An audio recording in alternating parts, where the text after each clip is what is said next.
Reynolds-Allie, currently working at Rutgers University.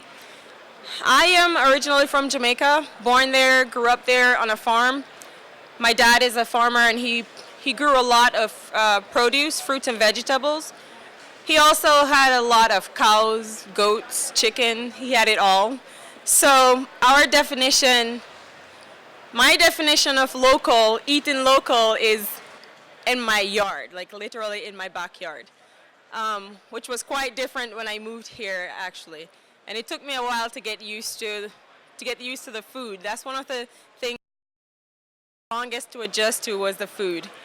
So I grew up in Jamaica on a farm. My dad, he marketed his products mainly to people going to what would be the equivalent of a farmer's market here, and also to some of his customers, they market to like the hotels or restaurants in the city. My dad, although he was really good at growing this stuff, he wasn't good at marketing it, and he didn't know the business side. The finance went right over his head. I don't know if he knew if he was making money or losing money, but he loved growing this stuff. He loved, being a farmer, so that was what was important to him. So that motivated me to do my undergrad in business, focusing in an accounting, and that way I could help him to do some of the finances of his business. And then I had an opportunity to move here to the US to do my graduate degrees in agricultural economics. When I moved to Auburn in 2009 to do my Ph.D., my advisor there, he worked a lot with the farmers because he was in extension. So he worked a lot with farmers. And so I got to work with farmers. I got to, go out there, see what they're doing. And just like my dad, they could all grow this stuff, but they really didn't know, again, the business side of it. So I focus on the marketing and finance side of in extension. So when we decided to do this study in 2010, let me see if I know how to, okay, there we go, it works. When we decided to do this study in 2010, the local food movement at that time, it was like a phenomenon. Like this was a hot topic at this time, right?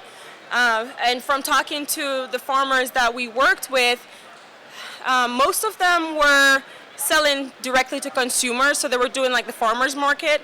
And so most of the studies that were being done at this time, they focused on direct to consumer markets. But then the farmers we worked with, their problem was we're selling directly to these consumers at the farmers market, and though we don't have enough volume to sell to wholesalers, we still have too much produce left over at the end of the season selling direct to consumers. So we have more than enough volume to go beyond direct to consumers, but we're not able to supply the wholesalers. So how then do we get into these intermediate markets, as we call them, so the restaurants and the grocery stores? So that motivated our studies to look at some of these markets. What could we do for these farmers? What could we find out for these farmers by doing this study? So as we all know, there's really no standard definition for local. According to the U.S. Congress, their definition is less than 400 miles or within the state that it was produced. But the consumer's definition for local is really different. Consumers, they think of local as grown within 50 to 100 miles radius of where they live. So it's two different things. So this local food movement, the demand for local food, was partially driven by health-conscious consumers who perceive locally grown food to be fresher, of higher quality, more value for their money. And for that reason, they were willing to pay a higher premium for these products, for these local foods. But not only that, they also wanted to support their local producers. They were interested in contributing to their local economy and also to promote a cleaner, more sustainable environment. So for them I'm joining this group of people who are supporting their local economy, and that meant a lot to them. Oh, I apologize for that. Okay, so this increase for the increased demand for local foods now has spilled over into the restaurant markets, and so chefs are looking for local foods, fresher foods, higher quality foods to supply this demand of their customers.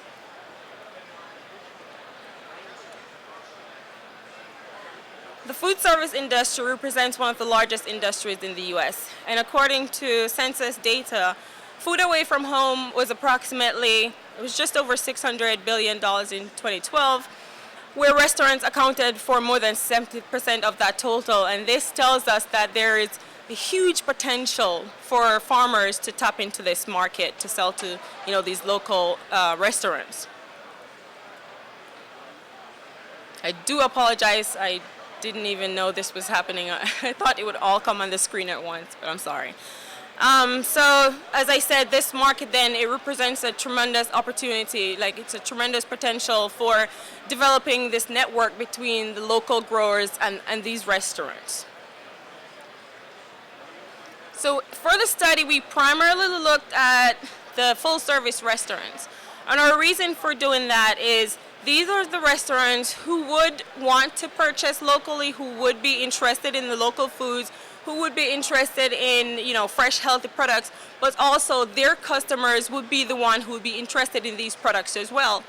And also they could make decisions without going, hierarchy, like the chain stores, the chain restaurants, they have to go up top to decide if they can purchase or not. But then these independent restaurants, they can make that decision on the spot. So the definition for the full service restaurant is the sector is comprised primarily of establishments engaged in providing food service to consumers who order and are served while seated, and then they pay afterwards. And they also provide other services. So according to the census data, in 2012, Alabama had a total of 2,804 full-service restaurants that were generating about $2.4 billion. In New Jersey, and the reason I have this New Jersey information on here, I'm planning on replicating the study in New Jersey. So it has not been done yet, but it's in the works. So in New Jersey, at the same time period, there were a total of 6,900 restaurants generating about $6.2 billion. So what would be some of the benefits then to producers for selling directly to these restaurants? For one, they're getting more money because they're going directly to the restaurants. They're cutting out the middleman and they're going directly to these restaurants. So their return is much higher. Also, a guaranteed market, not over an extended period, but for a contract period. Because they're signing these contracts with these restaurants, this is how much I'm going to need kind of thing. I'm purchasing this from you. These are the products that I need. So then they have this guaranteed market as opposed to just taking their products to the farmer's market and hoping that somebody will come and buy these products. But some of the challenges for the producers selling to these restaurants, cost. Cost is a huge factor. And their time. Most of the farmers, when I work with most of the farmers, do not try to call them or try to reach them or try anything. Do not try to get in contact with these farmers at certain time period. I don't know, 5 in the morning to whatever hours in the evening. They're just not available to you because they are just concerned about growing. So they're in the field all day long. So time is a huge factor. They don't have that time to, take their products to the restaurants. So that's a big challenge for them. And again, traveling to several different restaurants to sell their products is a major drawback for these restaurants. So what are some of the benefits then to the restaurants purchasing from these producers? Well, they're getting the fresher, higher quality products that their consumers are demanding. So they're meeting their demands of their customers. They're also supporting their local economies and their local farmers. Some of the challenges, however, when we talk to these restaurants, when we decided we were going to do this study, and we asked them some of their challenges, and we have to deal with too many producers. They don't like that. They want to get all their products from just one place.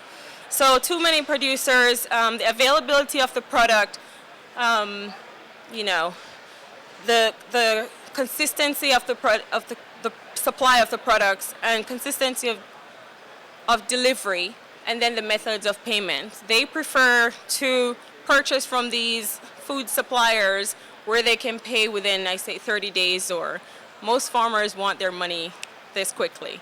So that's a challenge for these restaurants. So then we wanted to say, we wanted to see how could we help these farmers? This is the market that they're interested in. They're interested in the restaurants, they're interested in the grocery stores. How could we help them to understand this market that they want to go into? And so we decided to do this study looking at restaurant preferences for various attributes of the producers who supply these local products. We also got information that help us to identify chefs' knowledge of food safety standards that are required from the producers that they buy from, or from the food suppliers that they buy from. Do you know these standards? Also to identify and compare attributes important to restaurants, and we looked at those who are currently purchasing local versus who are not currently purchasing local. And then finally to identify some of the challenges or barriers preventing restaurants from purchasing locally. So the survey, we had a total of 800 plus restaurants that we got from the Alabama Restaurant Association.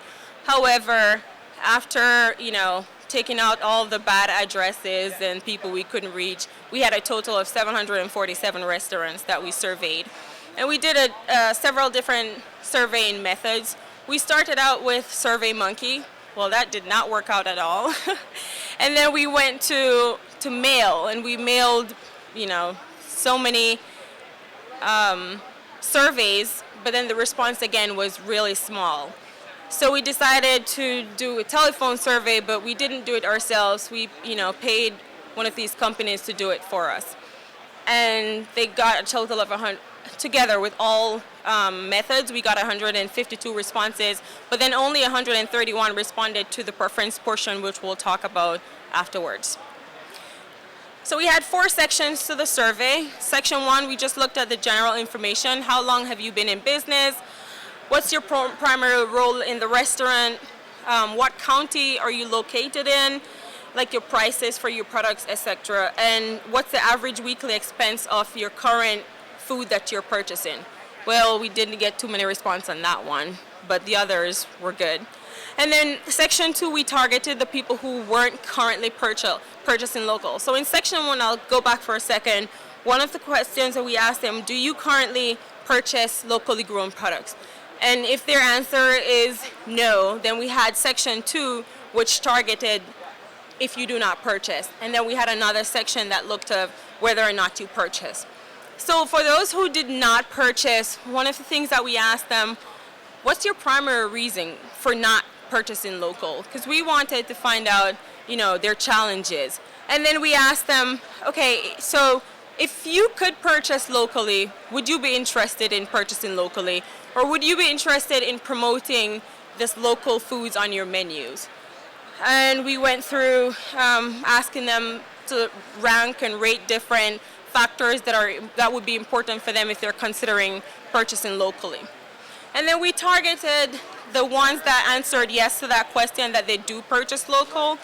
And some of the questions that we did ask them, we asked them what percentage of your weekly food purchases is locally grown. So that's where we started. And then we asked them what percentage of your locally grown food purchased by your restaurant is obtained by several different methods, whether it's directly from the farmers, whether you're getting it from food service suppliers or a food broker, etc. And then finally in section 4, that's where we did the preference portion of the study, and we'll go through this in just a little bit so you could understand what these profiles would look like and some of these attributes that we did focus on. So from the question that we asked, how many do you purchase locally or not? And I hope you can see this I don't know. Looks weird on there, but it looks fine on mine. I'm sorry. And so roughly 51%, it was almost even. 51% of them did not, they did purchase locally, and then 49% did not purchase local foods. So from the background information, we asked, what's your average year in business? Because we wanted to see, does this have an impact on whether or not you purchase local foods? And for the most part, on average, those who currently purchase local, they were in business on average 2 years more than the ones who did not purchase locally. And then we asked for the price of meals. And what we found out was the ones who currently purchase their meal prices were more expensive. And I think that's what we were thinking going into it, because we went in thinking that these local foods would be a little bit more of a higher price than if you're buying from these wholesale places. So that was consistent with what we thought going into doing this survey. So then we asked the respondents who did not currently purchase local, what are your reasons for not doing so? And what we found was 38% of them says inadequate availability. We cannot find the products that we need. And then some of the other reasons were inconvenience, uncertainty of where to buy these products, lack of knowledge of what is available locally. Then there was a cost issue, and some of them purchased solely from food distributors. But then we also asked them, do you think if you purchase locally, if this would have an impact on your profit? And 44% of these restaurants, chefs agreed. And then we asked the people who currently purchased locally, we asked them, is there an impact on your profit? You know, if selling local products in your restaurant, has it impacted your profit? And 62% of them agreed. So we also asked the ones who did not currently purchase locally, we asked them their level of interest in promoting locally grown food on their menu. And about 81% of them said they were interested. Only about 19% had no interest at all in buying anything local, promoting anything local. We also asked some of the products that you would be looking for, and these for the respondents who did not currently purchase locals. Some of the things that they needed were a variety of vegetables. They were looking for dairy products, meat products, and different herbs. And then for the ones who currently purchase, they were similar to non-local buyers in the product that they're looking for. And the only thing that was really different, they were looking for legumes, which we didn't find in the non-local buyers. So we did ask the local buyers, what are your top 5 products that you're currently purchasing? And these are the ones that were listed here: tomatoes, squash, peppers, watermelon, and cheese. So here's the question where we asked them how familiar they are with the food safety standards that are required by the growers that they purchase from, or the food brokers, or whoever they purchase their food from. And now I can't see this on my screen, the blue one is missing. So from that, we found out that majority of both the ones who did not purchase local and the local purchasers, they were at least familiar with the food safety standards. But again, those who purchased locally were more familiar with the standards than the ones that did not purchase. Then we gave them 4 choices of payment methods to rank these methods in terms of preferences when purchasing locally.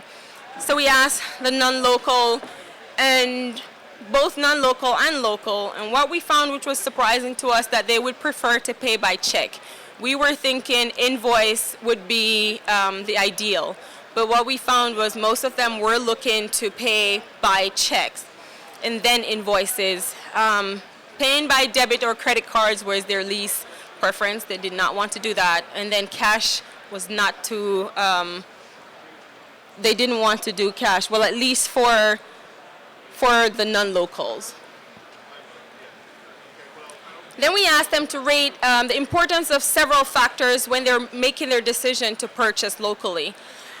So we asked them in terms of consistent supply, consistent quality, availability, price, food safety standards, when the product is delivered, how the product is delivered, fresh, processing, packaging and labeling, the ordering, how you order these products, and then payment. And what we found that was consistent across both groups is that supply, quality, freshness, availability, and price were all very, very important to these chefs. And what we did see as well is that the people who did not currently purchase locals, these factors were more important to them than to the respondents who currently purchase local. The ordering, the payment, packages and labeling, they were least important to both groups.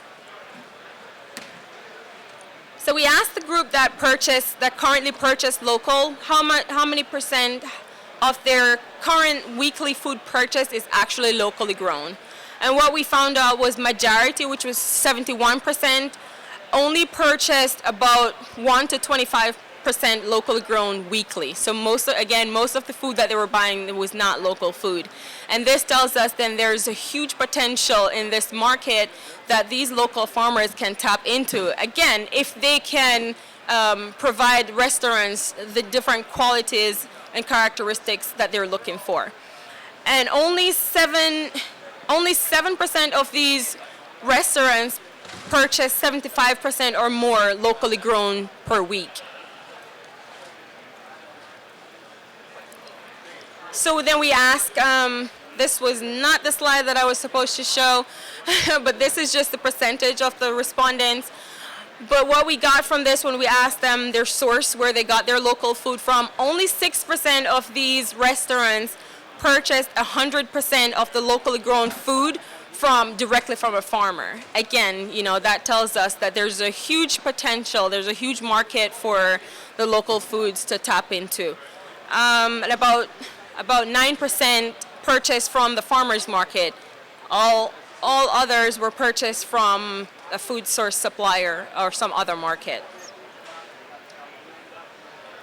And then this was important for us to ask because, again, this is a cost factor for these producers. So we asked the restaurants what percentage of the local purchased food was delivered versus how much did you actually pick up.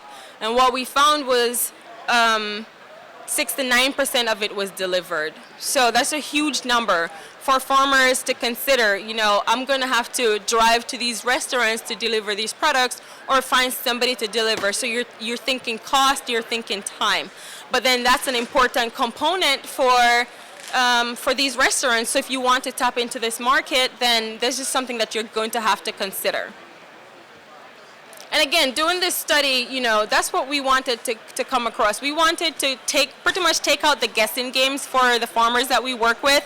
Is it worth even trying, even attempting to approach some of these restaurants? Is it worth my time? So we wanted to fill that gap to say this is exactly what they're looking for. This is what's important to them. Can you provide them these, different qualities or attributes that they're looking for?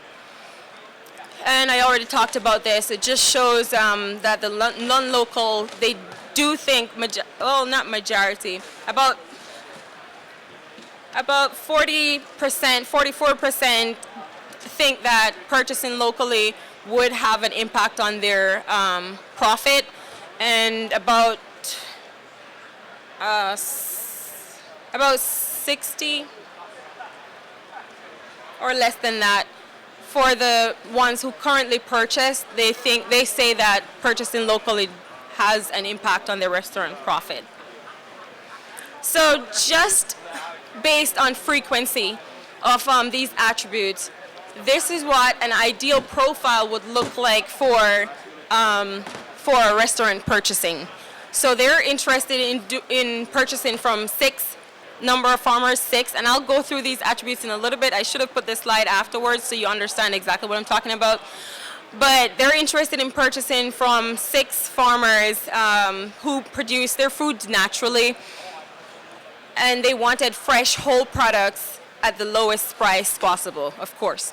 So I'll go through and I'll tell you in just a minute how we came up with these different attributes and attribute levels.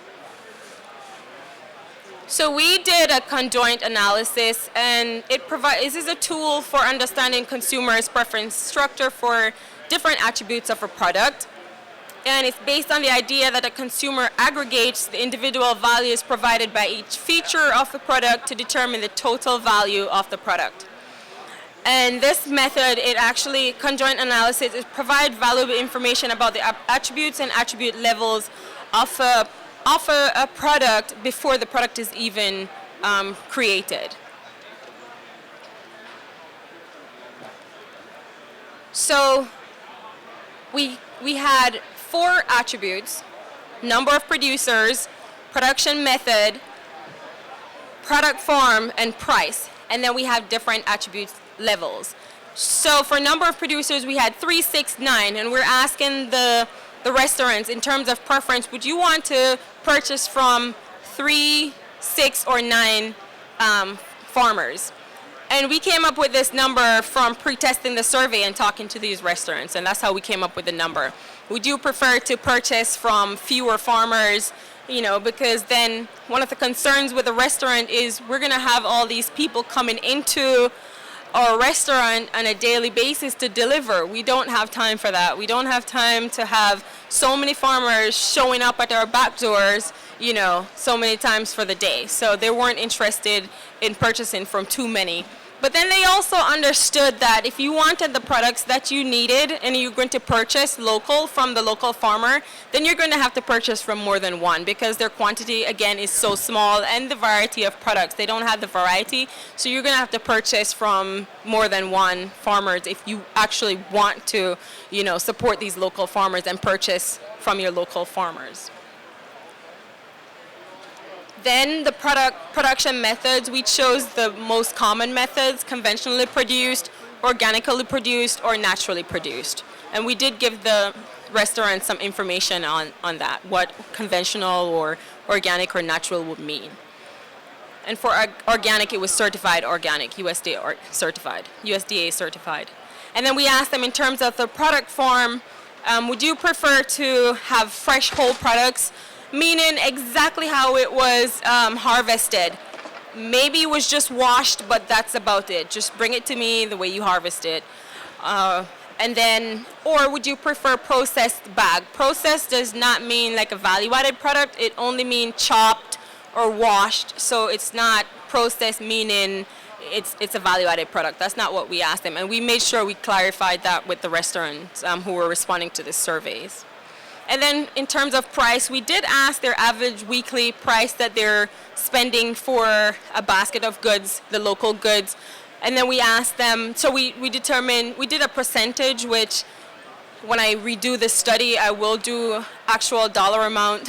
We were hoping that when we asked them the average weekly, then they would respond to that question, and then we could calculate out what 10% above or 10% below would be, but they didn't respond to that question. So it makes it a little bit more challenging for us to do any willingness to pay studies on this one. So when I do replicate the study for New Jersey, that's something that I will take into consideration and actually do dollar amount. So we asked them, would you prefer to pay what you're currently paying weekly? Would you prefer to pay 10% above what you're paying to get these local products? Or would you prefer to pay 10%, which is the cheapest cost that you can get it for? So this is an example of what the choice set would look like that each restaurant would select from, where we had 2 profiles that had the attributes and attributes levels on them, and then we had a profile that says I would select neither of these products. I don't want what you're giving me in those 2 profiles, so I'm going to choose I don't want any of these. And each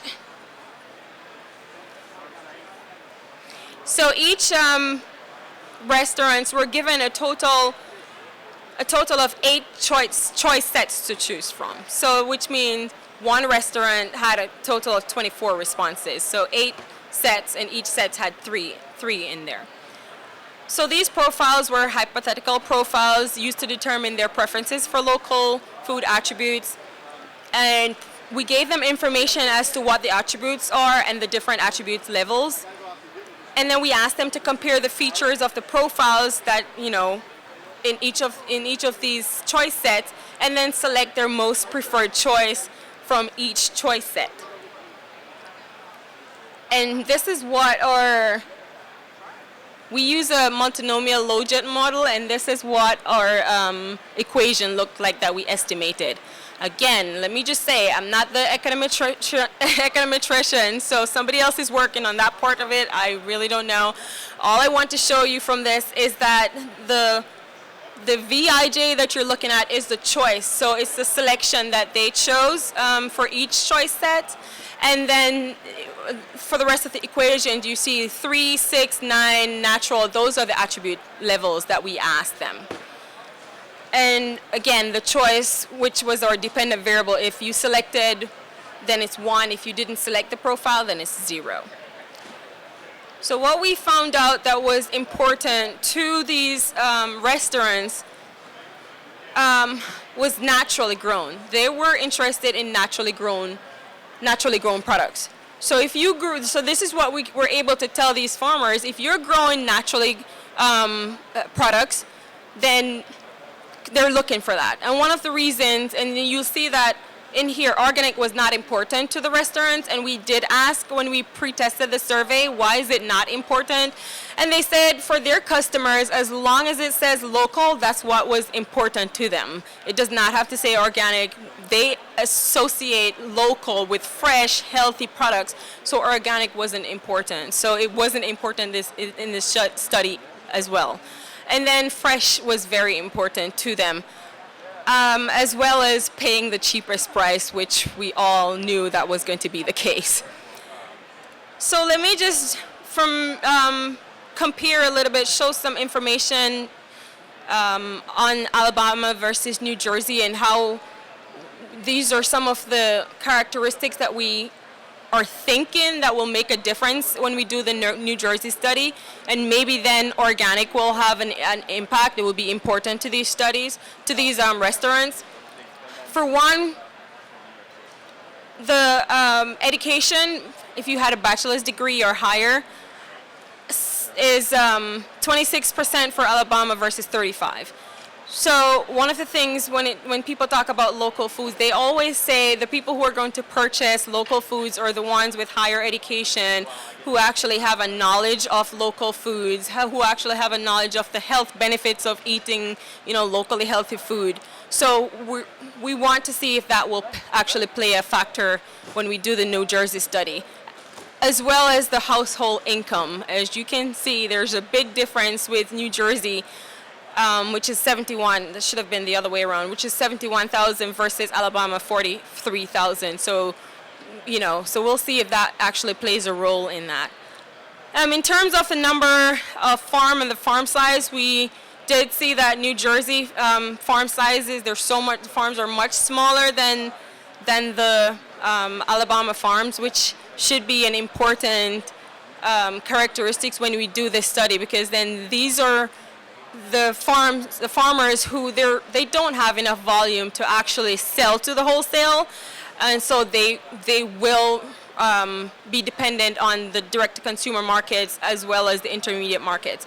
And the farmers that I work with currently, I ask them, they come to me and they say the same thing like the ones in Alabama. At the end of it all, we have too much produce left over. What do we do with this? We're not selling enough in these direct-to-consumer markets, like the farmers market or on-farm sales. So we need to get rid of these products. How do we do it?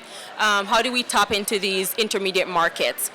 And then in terms of the restaurant customers, in New Jersey, because of the close proximity to the New York and Pennsylvania metropolitan areas, we're thinking that this is going to show an impact too. This is going to make an impact.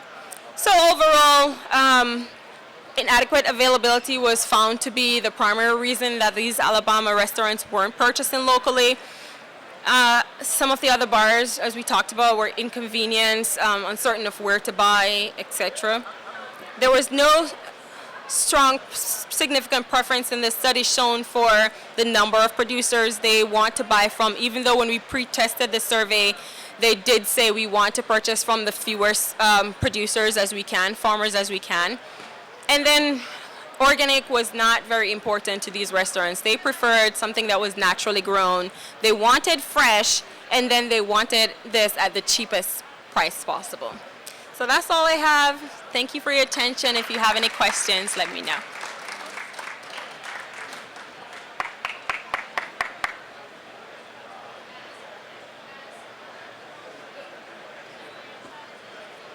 No.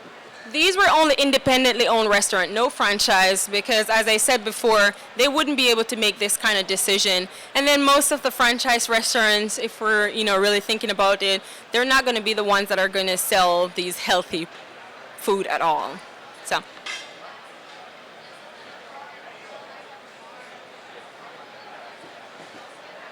Well, if they did have that, once they're independently owned, that was our only characteristics. Once you're full service, meaning the customers come in, they sit down, they order, they eat, and then they pay and go. Then if you have a bar, we don't know because we didn't ask that. We just wanted to know if you're independently owned and if you're a full service restaurant.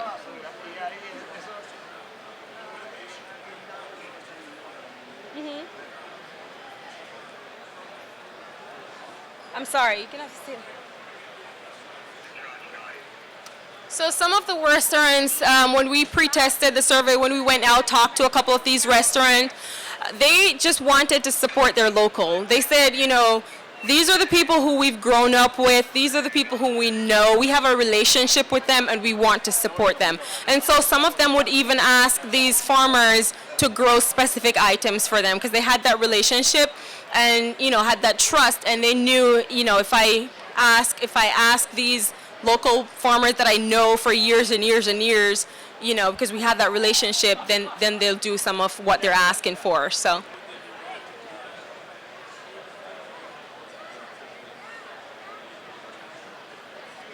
You have to say that again. I'm sorry, I can't hear with this behind.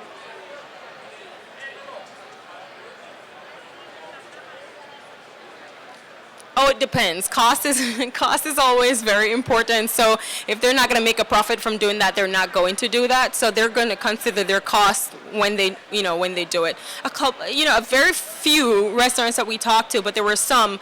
They actually started growing their own produce. Or they would purchase the land or lease the land and ask farmers to grow it for them, and that way it would be cheaper for them. Yeah.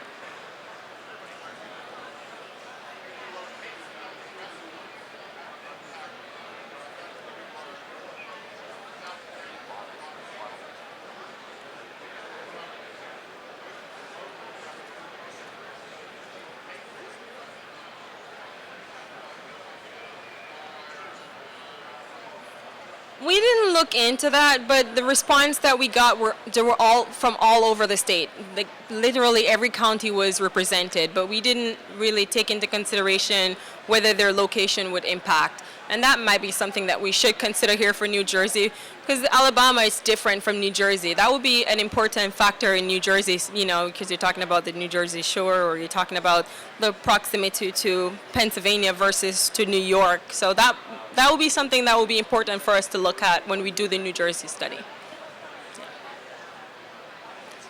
All right. Thank you so much, guys.